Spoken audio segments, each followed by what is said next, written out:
Hey guys, how you doing? I'm Joe, and my Harry Potter reviews is continuing, and we're getting closer to the end, starting off with Harry Potter and the Deathly Hallows Part 1. Wow, this has been quite the adventure going back and revisiting these movies. I've had a lot of fun talking about them. And I've been really excited to go back and watch Deathly Hallows Part 1 and 2 because I haven't seen them in a while, and I'm wondering, am I going to have the same kind of reaction that I did previously? And also considering that this was the start of the finale being split into Part 1, Part 2, and this is the only one that has ever done it as successfully. Everyone else that's came after it, not so much. And just like with the others, I'm warning you, there are spoilers. It was interesting going back and rewatching this movie because this movie has a very depressing tone to it, but it's not that cliched bleak for the sake of being bleak that we've seen in certain movies in the last few years. This is appropriately depressing because everything is crumbled to the ground. Voldemort's getting even higher and higher in his rise to power. Searching for these 3 items like the Elder Wand, which is later talked about in the story of the Deathly Hallows by Luna's father. Harry sends his uncle, aunt, and his cousin off into hiding, and probably for the last time he'll ever see them. Hermione's forced to wipe her parents' memories in order to protect them from Voldemort and his army. And it's a really sad scene, seeing Hermione disappear from all the pictures spread throughout her house, and Ron wondering what's going to happen next with his family, considering that his brother's getting married. And you also get a scene of Voldemort meeting up with his cohorts in this dining room of sorts, killing this poor teacher and eaten by his pet snake, like a boa constrictor. Ugh, I hate those things. Like Indiana Jones. And it also leads into a pretty cool action sequence on a motorcycle in a really funny scene where a group of Harry's friends disguise themselves as Harry using Polyjuice Potion.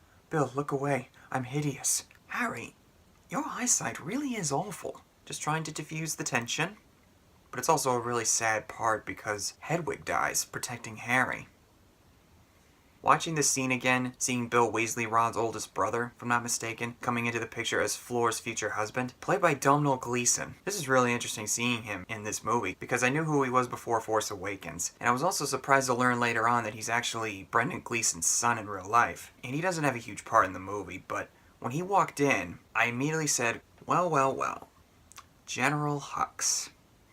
But also, during that sequence, it's also revealed that Mad-Eye Moody has been killed, with Bill Weasley saying Mad-Eye's dead. So not only has Hedwig died, but Mad-Eye died protecting Harry. And Harry's still struggling with the idea of letting other people help him out. He tries to go out on his own, but everybody, and Ron in particular, is like, Harry, you cannot do this on your own. You need our help. And as I mentioned before earlier with the sense of humor, this movie, despite its serious tone and very depressing state of mind, it still maintains a great sense of humor in certain scenes, and particularly this scene, for instance.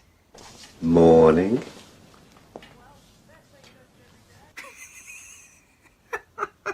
One thing about Ron's family, they got quite the sense of humor. And nice to see the relationship continue to blossom between Harry and Ginny. But then the Ministry of Magic is overthrown by Voldemort's pawns by this one guy. I can't remember the actor's name, but he actually was the stand-in for a certain character in Rogue One. I'm not going to spoil it in case you don't know. And Dolores Umbridge comes into the picture to take over. Anyway. And certain details come out about Professor Dumbledore and his personal life, and Harry is trying to track down this one friend of Dumbledore's where she might be able to help him out finding the rest of the Horcruxes in order to defeat Voldemort. So he talks to this one reporter during the wedding, but before he can get any other useful information out of him, the Death Eaters come in and disrupt the wedding, and Harry and the rest of the trio escape.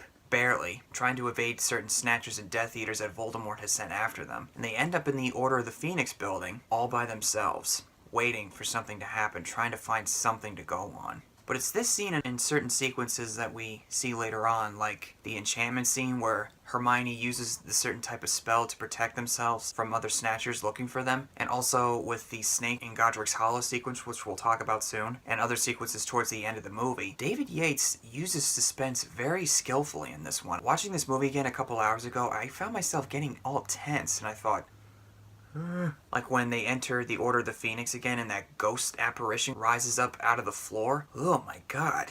But also with the help of Creature and this one other character, I can't remember the guy's name. He supposedly had the diamond, the Horcrux, that is needed in order to defeat Voldemort, but he actually sold it to Dolores Umbridge, so therefore, The trio disguises themselves as people who work for the Ministry, sneak into the Ministry, and steal the Horcrux from Umbridge. It's a really tense and funny but also sad scene at the same time when Harry disguises this one person going through the desk drawers in Umbridge's office trying to find the Horcrux, but seeing certain pictures of people that are on the watch list for the new Ministry, seeing Dumbledore crossed off the list, and also being funny with Ron getting too into his character of sorts. My wife's downstairs!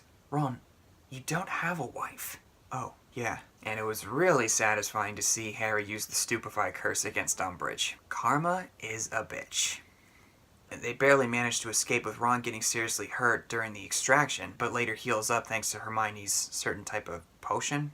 I don't know. And this is the part of the movie where they spend a lot of time hiding out in the tents, moving from location to location, trying to figure out how to destroy this necklace, left by R.A.B., which is later revealed to be Sirius Black's brother. And this Horcrux has a very negative effect on the three people here, because it's one of those things where it kind of feeds into your insecurities and your fears. Harry wears it, but he and Hermione clearly see the effect that it's having on him, so he takes it off. Ron ends up wearing it, and he starts to get very jealous of Harry and Hermione, suspecting that they're an item together, and he's also develops a romantic feelings for her as well. Ron, not Harry. Which leads into a pretty big argument between Harry and Ron. And it's always hard for me to watch these two guys fight because I love these two guys as friends. They're some of the best friends ever portrayed in movies and looks like the kind of guys that I can hang with personally. But it adds more gravity and depression to the situation that they are truly on their own on this quest. And Harry and Hermione later have this really nice moment together where they're dancing to the song on the radio, trying to find some kind of happiness amidst all the sadness that's surrounding them, but they later end up going to Godric's Hollow, where Harry was born and where his parents died. And the scene where Harry sees his parents' tombstone,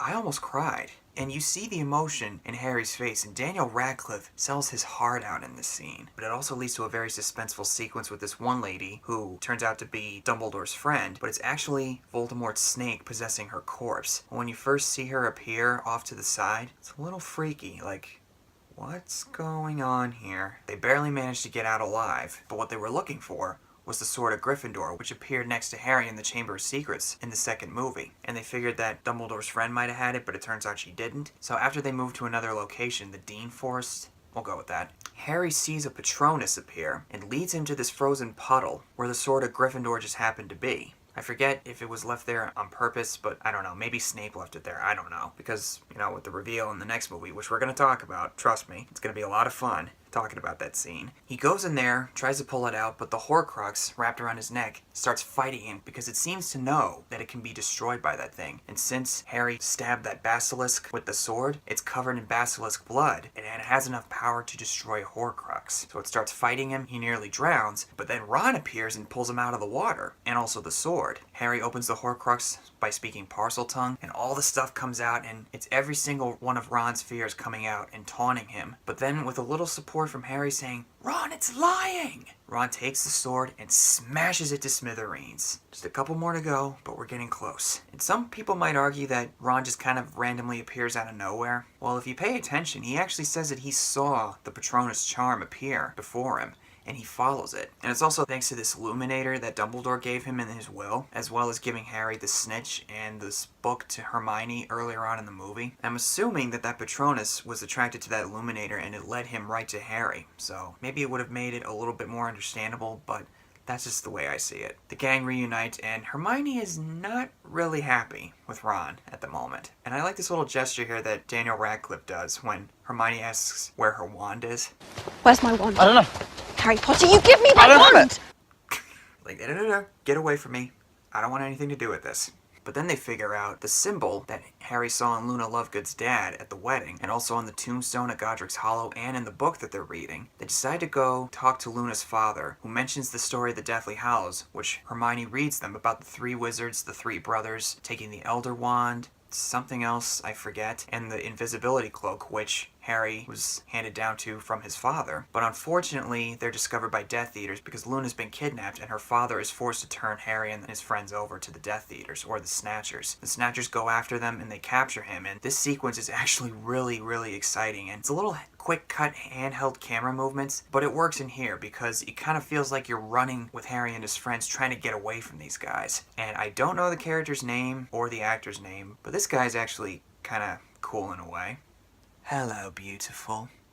But right before they're caught, Hermione uses a spell on Harry to scrunch up his face pretty badly in order to throw people off, saying, "Who's this kid? I don't even recognize him." And they bring him to this house, which turns out to be the Malfoy's house. And Draco is still not wanting to take part in Voldemort's army. And Lucius is not really happy about this either, but the mom seems to be willing to cooperate. Just when you thought his family couldn't get any more vile, Wormtail takes Ron and Harry away into the dungeon cell, while Bellatrix tortures Hermione for information. And it's a really, really frightening scene, and at least in my estimation, because hearing Hermione scream in pain, oh god, that is dark. These movies continuously get darker as they go along, and this is the signal that we finally reached adulthood here. I mean, we saw that in the previous one. This one takes it even further. But they run into Luna and John Hurt's character Ollivander from the first movie, and with the help of Dobby, who appeared later on in the movie and shows up here, he helps them escape the cell, and he helps rescue Hermione. Dobby never meant to kill. Dobby only meant to maim or cruelly injure, or whatever he says. And I love this line right here. Dobby has no master. Dobby is a free elf. Maybe a small elf, but he's got one heck of a fighting heart. But it makes it so, so sad that when they escape and Bellatrix throws the knife into that teleporting thing, the guys manage to get away, but the knife hits Dobby, and he dies in Harry's arms. I'm not crying. I am not. I'm not. Thinking back on his introduction in the second movie, and how he was later revealed to be a slave of the Malfoys, and then he goes out in a heroic blaze of glory defending his friend Harry and his other friends. Yeah, enough said. So while Harry and his friends are burying Dobby, Voldemort finds the Elder Wand by going to Dumbledore's grave, grabs it, lifts it up in the sky and fires this lightning bolt, and the movie ends. And that's the cliffhanger for you, ladies and gentlemen. That's the Deathly Hallows Part 1. I wouldn't say Deathly Hallows Part 1 is one of my favorites of the series. It might be a little too slow in certain parts, and Ron does kind of randomly show up, even though, like I said before, with the Patronus. But that's really the only problems I have with it. I think it's a really good movie and a really good setup for the finale, which I am really, really excited to talk about. We are almost done with this series, so stay tuned for my review of Harry Potter and the Deathly Hallows Part 2. Thank you guys for watching this video. What are your thoughts on Deathly Hallows Part 1? Love it? Like it? Think it's alright? Or did you hate it? Whatever your thoughts are, comment below and tell me. I'll see you guys next time and hope you had a great Christmas.